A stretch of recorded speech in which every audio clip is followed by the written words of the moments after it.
Mga kaibigan, muntik na pong naging boxing ring ang plenary hall ng Senado nito pong nagdaang September 25, 2024 habang nakabreak po ang kanilang session.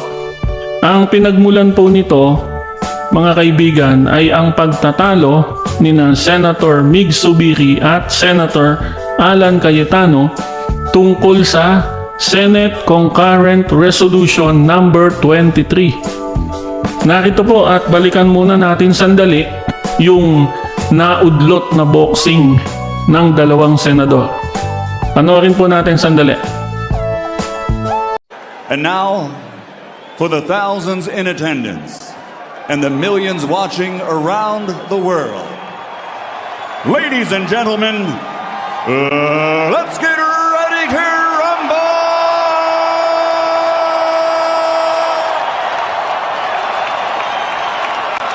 One day. No, don't give me that. Don't finish it then, pare. Pag lugar mo, ilang beses ka nakiusap sa akin eh. Huwag mo akong sigawan.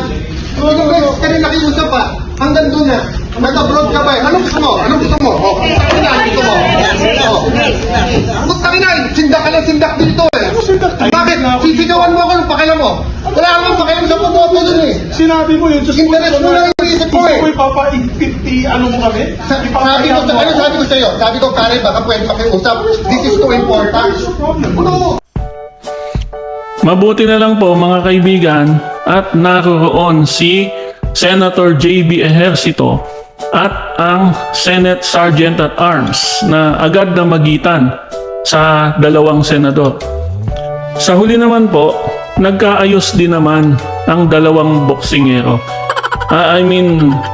Nagkaayos ang dalawang senador matapos po silang humingi ng paumanhin sa isa't isa. Alam niyo po mga kaibigan, tayo pong mga mamamayan ang nagbibigay ng kapangyarihan sa ating mga government officials upang sila'y makapanungkulan. Their authority emanates from the electorate. At kapalit po ng ating pagboto ay inaasahan natin ang isang mataas na kalidad ng paglilingkod. Isang mataas na kalidad ng serbisyo publiko. We, the Filipino people, likewise deserve your apologies. Humingi kayo ng paumanhin sa isa't isa, which is good. Tama po yun.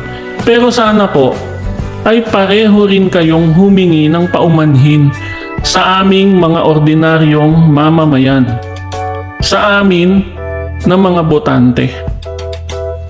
Alam niyo po, kung tawagin pa man din kayo ay honorable.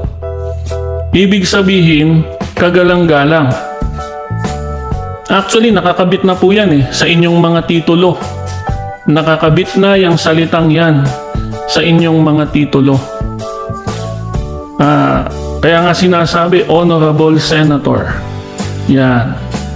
Kaya naman, dapat sana ay pakitaan nyo kami ng magandang halimbawa na dapat naming pamarisan bilang aming mga inihalal na mambabatas.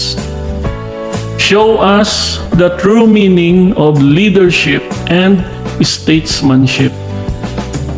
Tingnan nyo po sana itong sinasabi ko bilang constructive criticism. Bilang paalala po sa inyong lahat na mga nanunungkulan sa ating pamahalaan.